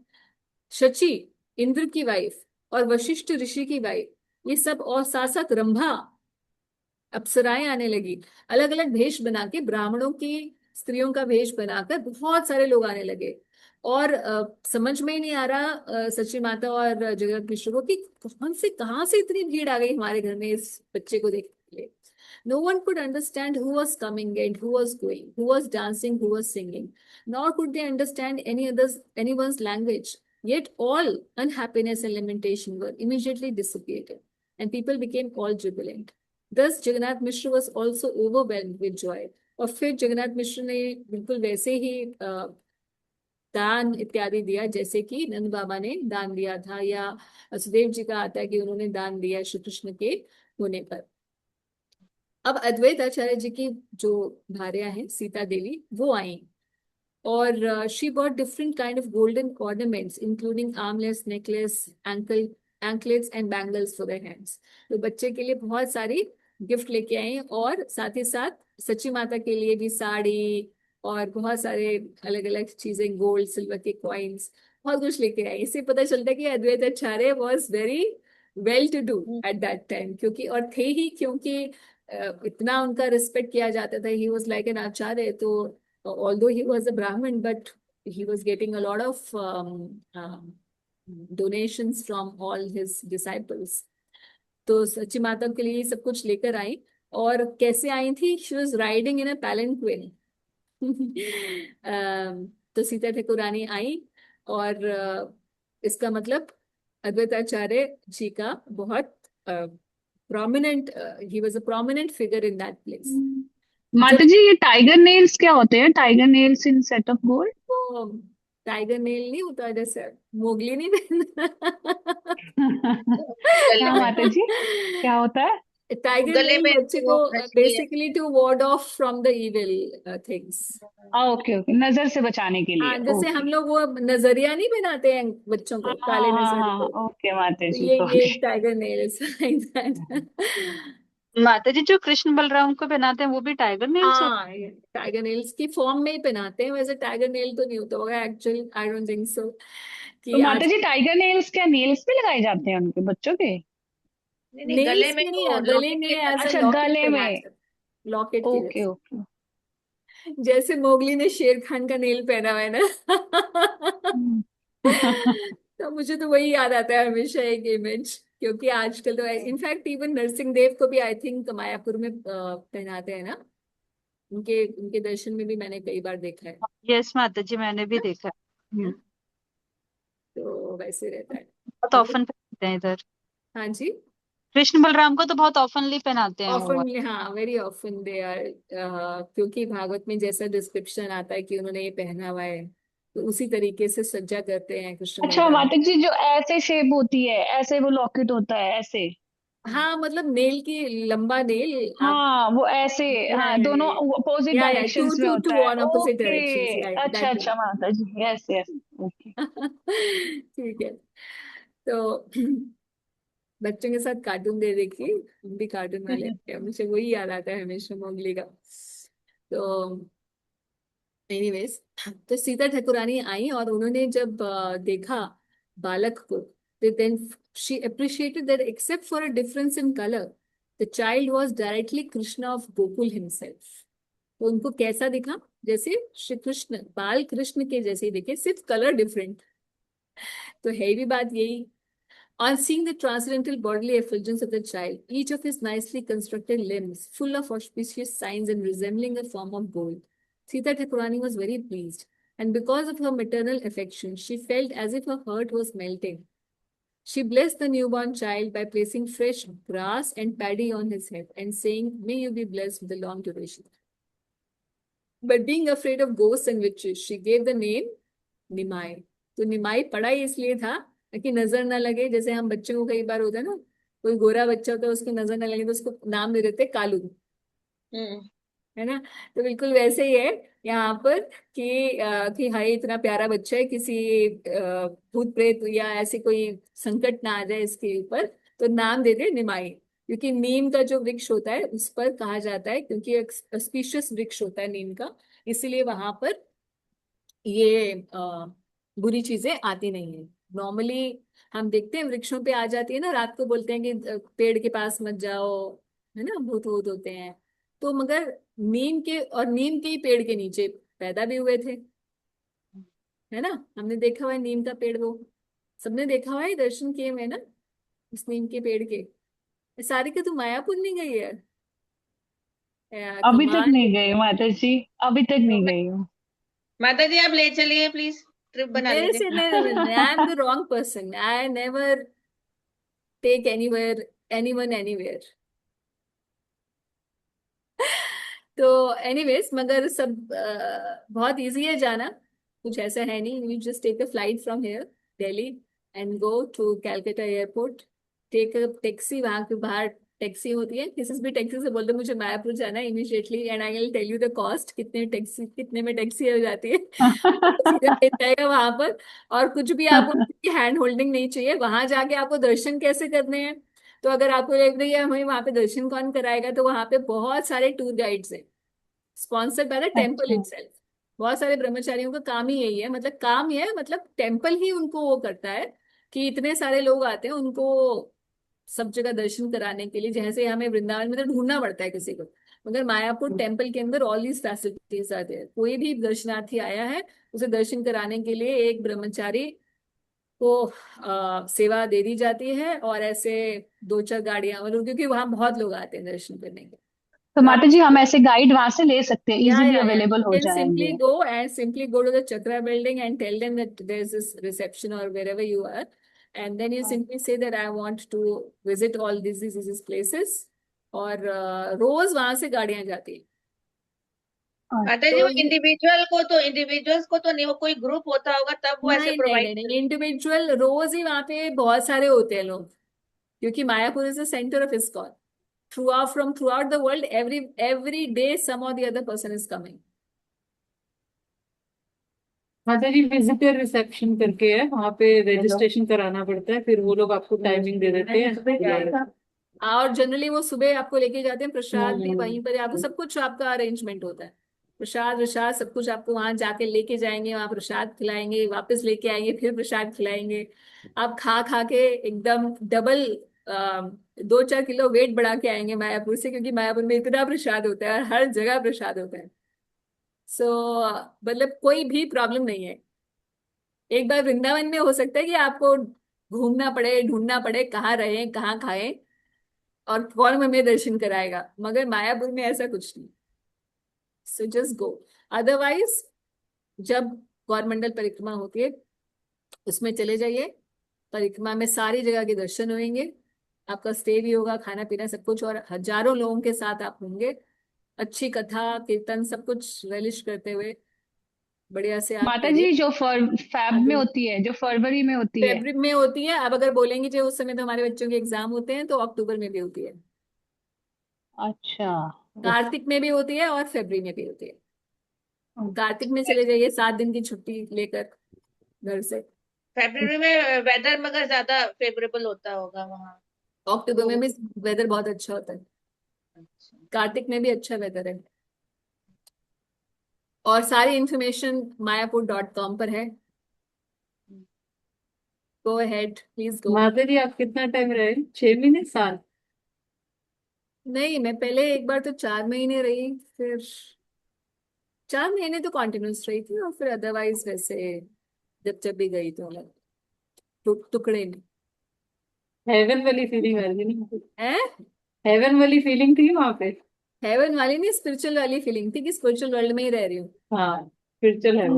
वहाँ वो बिल्कुल, मतलब इवन, बट मैं जब रही थी तब इतना कंस्ट्रक्शन नहीं हुआ था, और इट वाज इन दैट, इतनी रॉश भी है। बिल्डिंग्स नहीं बनी थी, और वैसे this many years back, 14-15 years back I stayed. Okay. बहुत कंस्ट्रक्शन हो गया है तो, या anyways it is still wonderful, and you can go and visit all the places. बात ये है कि निमाई, नीम के वृक्ष की तो दर्शन कर लो जहां महाप्रभु प्रकट हुए थे। अभी भी आप जाए, जब भी, अगर अगर आपको ये अवसर मिलता है कि आप महाप्रभु के अपेयरेंस डे के दिन अगर आप मायापुर में हो, गौर पूर्णिमा पे, तो गौर पूर्णिमा पे क्या होता है, होली होती है। तो कई बार जैसे इस साल होली लेट आई थी, या होली जल्दी जल्दी आई थी, अगले साल थोड़ी लेट आएगी। जब पुरुषोत्तम मास आता है ना, उसके आसपास देखिएगा, बच्चों के एग्जाम से कोइंसाइड नहीं करता ये।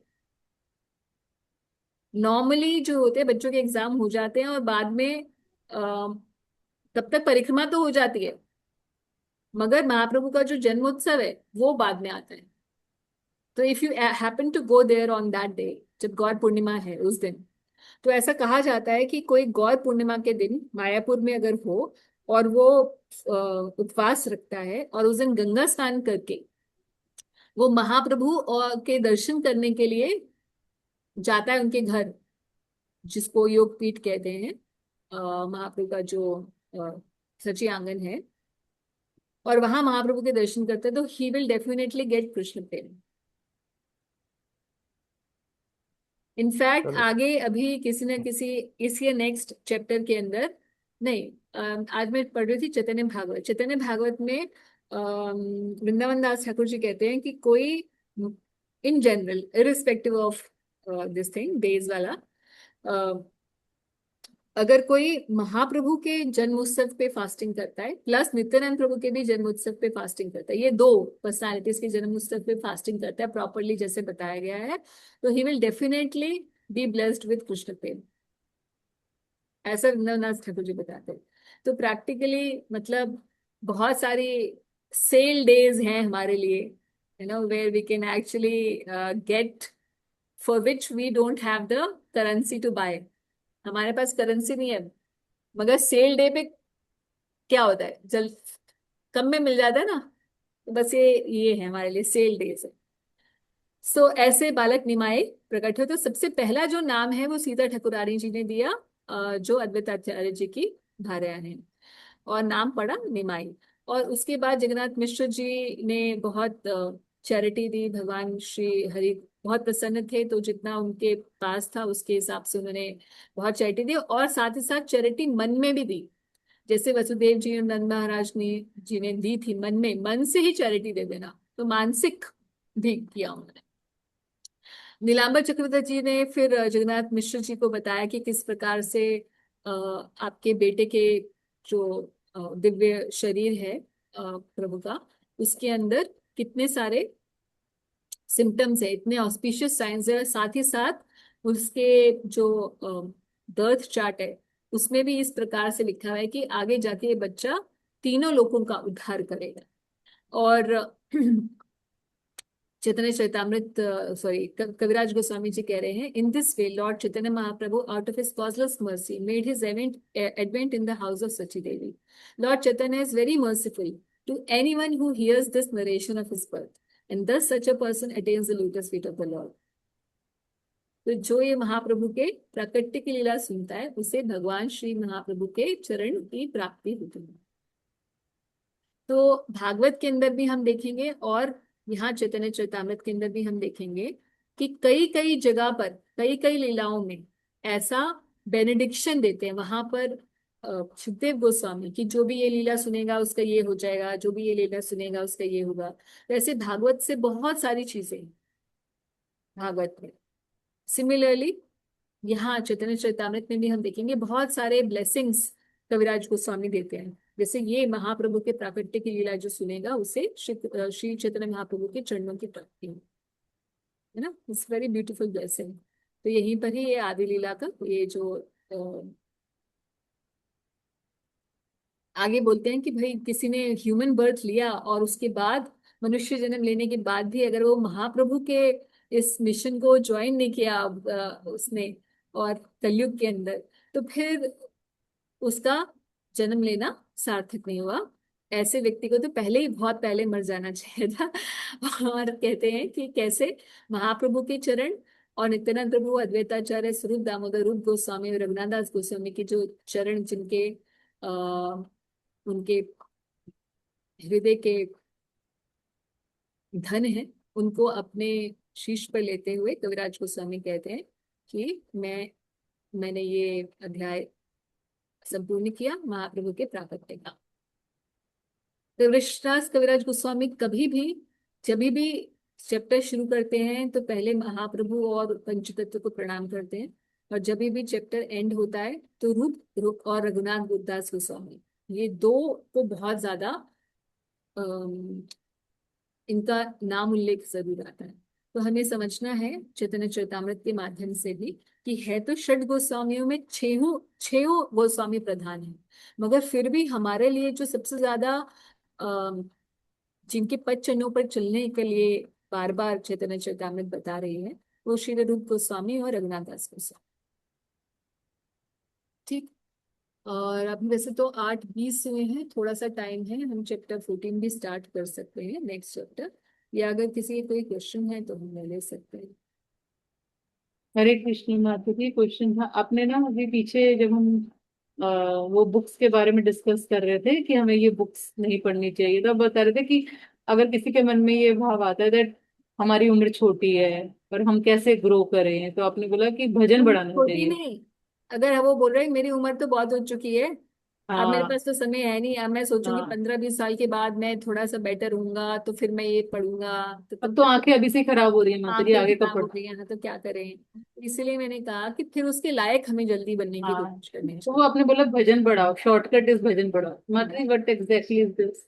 वजन बढ़ाने में सबसे हमारा तो 99% हमारा यही है, एक ही है हमारा, और कुछ है नहीं। चैंटिंग इंक्रीज कर दो। chanting.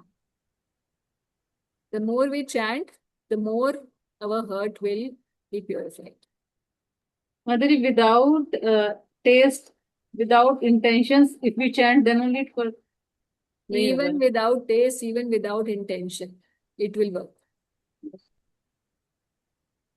तो माता जी जो Wait मुस्लिम for the लोग taste to come. अगर sorry मानसी एक मिनट, जैसे कि don't wait for the taste to come, because if we wait for the taste to come और तब मैं बढ़ाऊंगी तो टेस्ट कभी भी नहीं आए. The way to increase the taste is to chant more.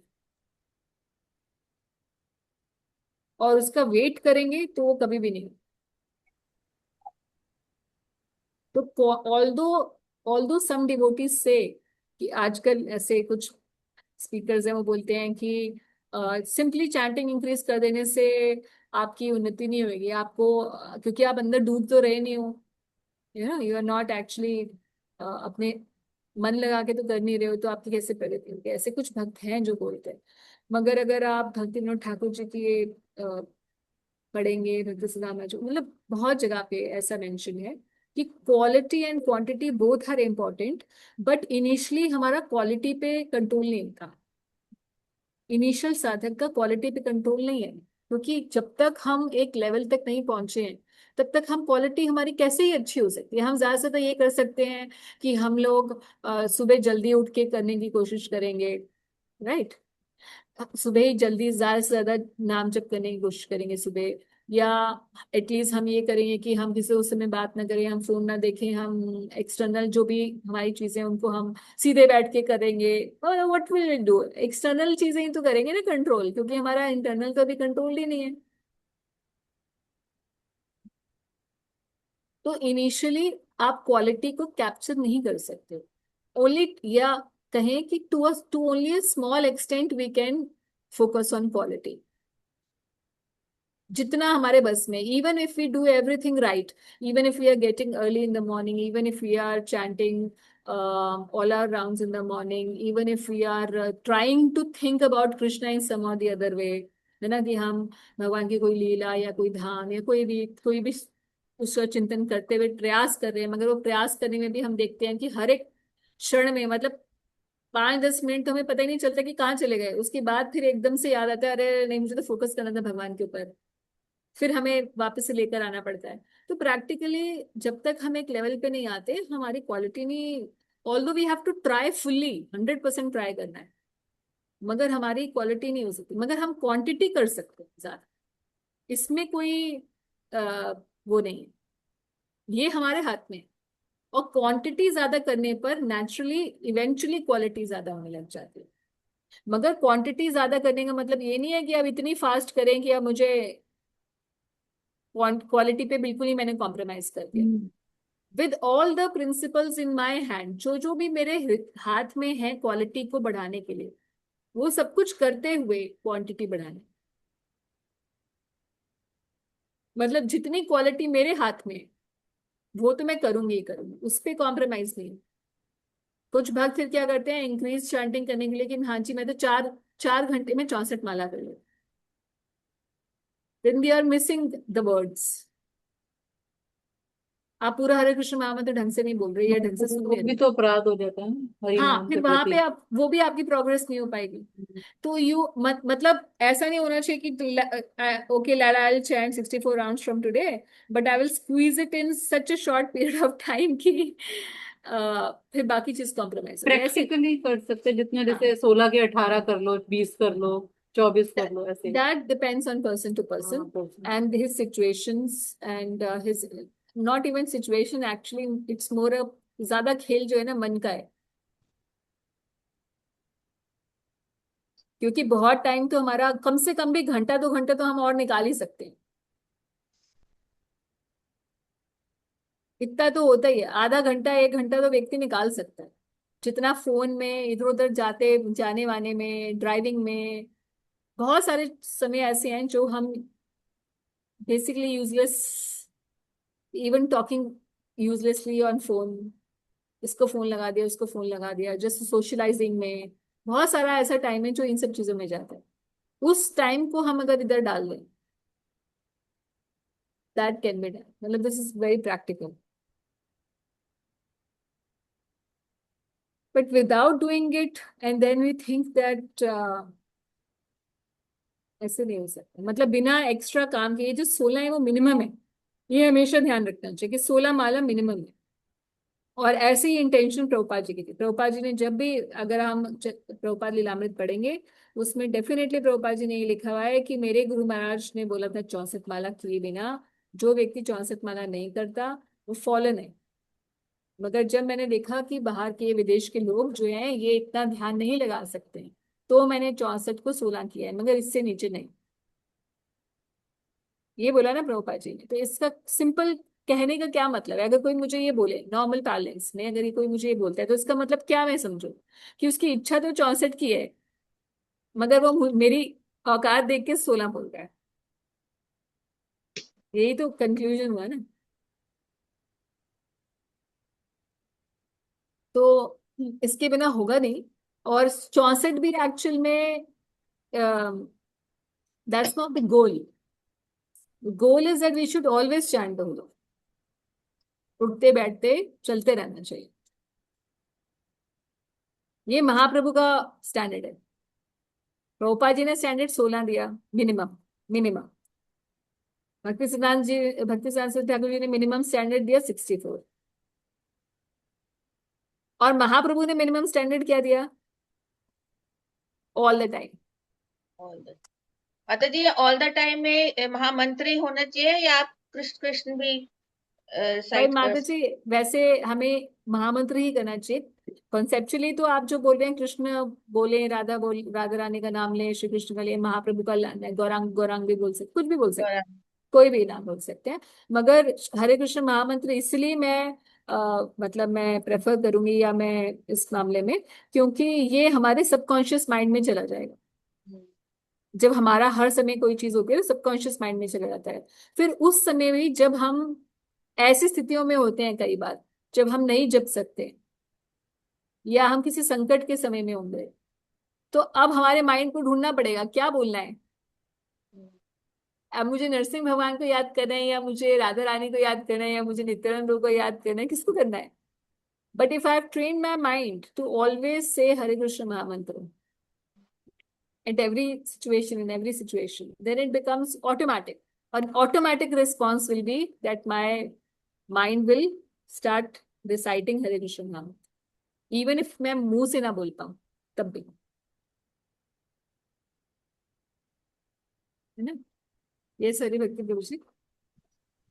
माता जी जैसे अभी चैंटिंग क्वालिटी की बात हो रही थी, तो reading helps in the quality. मैंने सुना है जैसे कि Definitely 100% it helps. when we do reading, depth comes in the chanting. Yes, 100%। बिना रीडिंग और हियरिंग के क्वालिटी इंक्रीज करना मुश्किल है, एटलीस्ट हम जिस स्टेज पर है उस पर, क्योंकि और माता हम जी को हम्म, पढ़ा सुना हुआ सब चल रहा होता है उस हाँ, वो समय। चलता रहता है, वो उसका मनन चलता रहता है, ऑटोमेटिक है ये, जो हम पढ़ेंगे सुनेंगे उसका वो चलेगा जब हम जप करेंगे तो। और अगर हम नहीं पढ़ेंगे सुनेंगे तो हमारा माइंड जो है, हम मुंह मोनोटोनस से होता बोल रहे है। होंगे मगर हाँ इधर उधर घूम रहा होगा, तो डेफिनेटली इट हेल्प्स।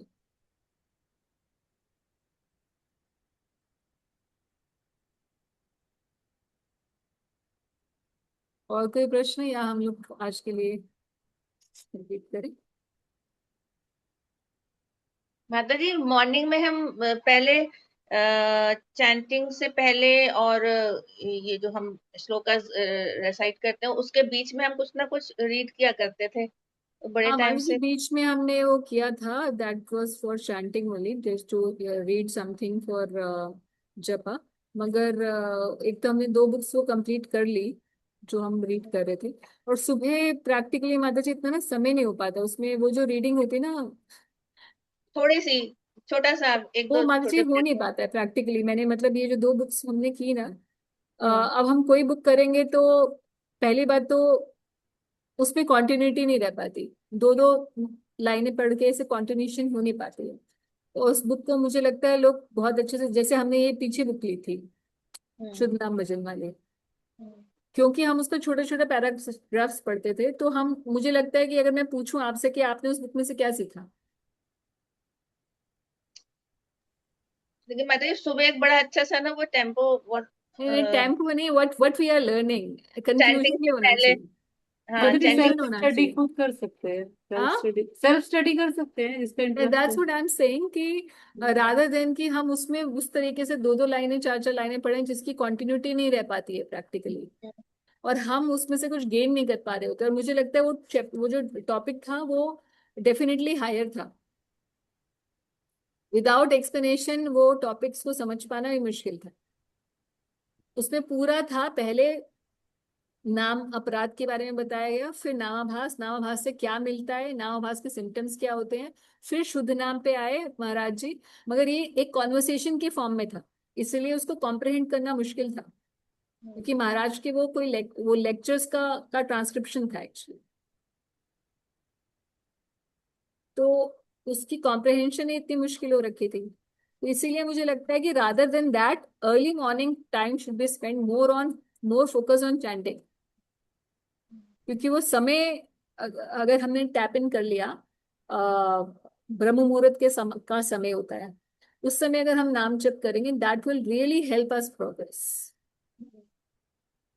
मगर उस समय हम फिलोसफिकल डिस्कशन की एक तो गुंजाइश बहुत कम होती है, क्योंकि कोई भी कॉन्सेप्ट बताने के लिए समय चाहिए होता है। कोई भी कोई क्वेश्चन पूछता है और if I have to explain, then एक तो सबके घर में उस समय शांति का माहौल होता है।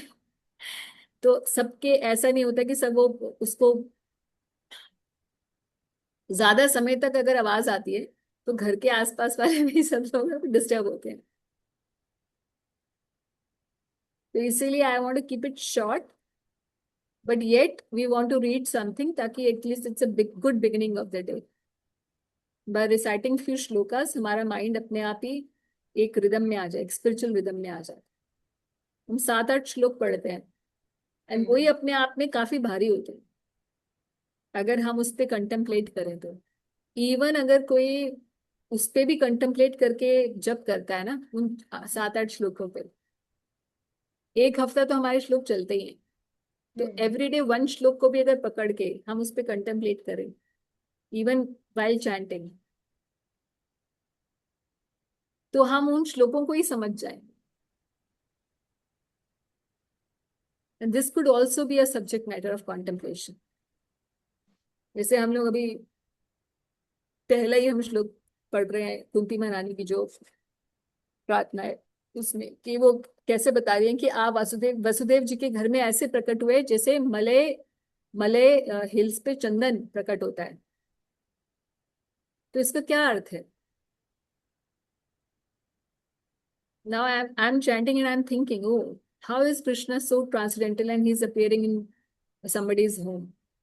बिल्कुल वैसे ही कि चंदन तो कहीं भी, चंदन का पेड़ तो कहीं भी प्रकट हो सकता है, मगर मलय में बहुत ज्यादा मिलता है। That is the main place where they grow. और ज्यादा फ्रेग्रेंट होता है वो। हाँ, so and that adds to the glory of that place. Just like Krishna could have appeared anywhere and everywhere, but he appeared with in the house of Vasudevji and he added to his glory. Now this is a beautiful contemplation in itself कि कैसे भगवान का प्राकट्य हुआ। भगवान की जो प्राकट्य की लीला हमने पढ़ी हुई है, that can be contemplated while chanting.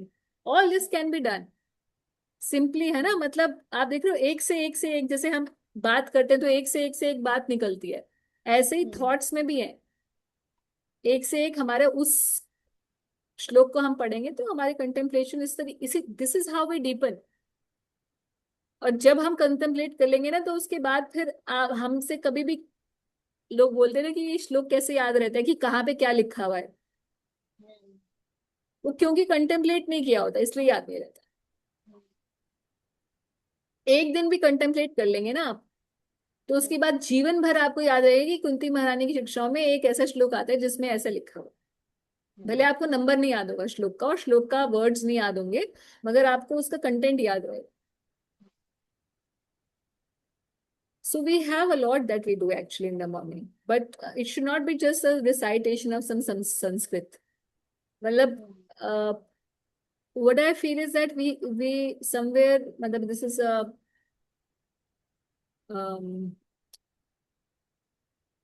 जैसे हम प्रभुपाद जी का प्रणाम मंत्र बोलते हैं, but we don't think of Prabhupada, right? Absent-mindedly we chant. We are saying Hare Krishna Mahamantra, but I am not even thinking what does it mean. Similarly, I chant some shlokas in the morning without even knowing what it means or without even contemplating what exactly is to be done with it.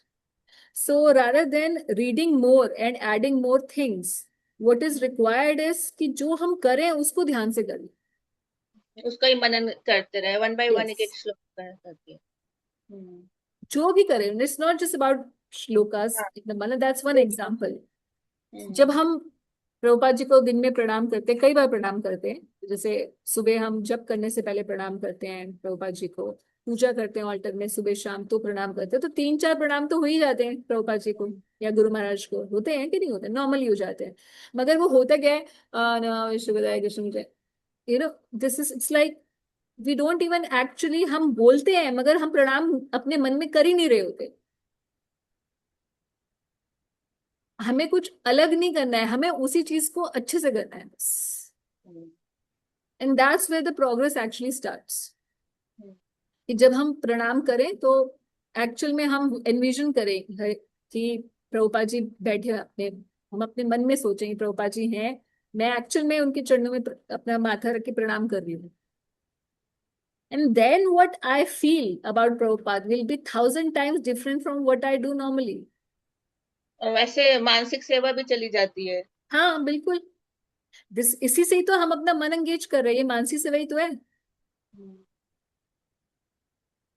यही तो मानसिक सेवा है, इसी से तो beginning है, right? So don't add too many things but just do what you are doing nicely.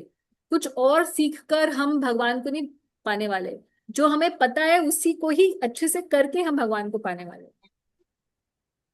Usually we think that अच्छा इस लेक्चर में हमने ये सुना या ये भक्त बहुत अच्छा बताते तो ये शायद कुछ अनोखा ही बता देंगे जिससे मेरी भक्ति आगे बढ़ जाएगी, ऐसी हमारी चेतना रहती है। And sometimes it is correct also, क्योंकि some devotees speak their realisations and that really helps, but overall principles remain the same, but we have to learn to apply them properly, that's all.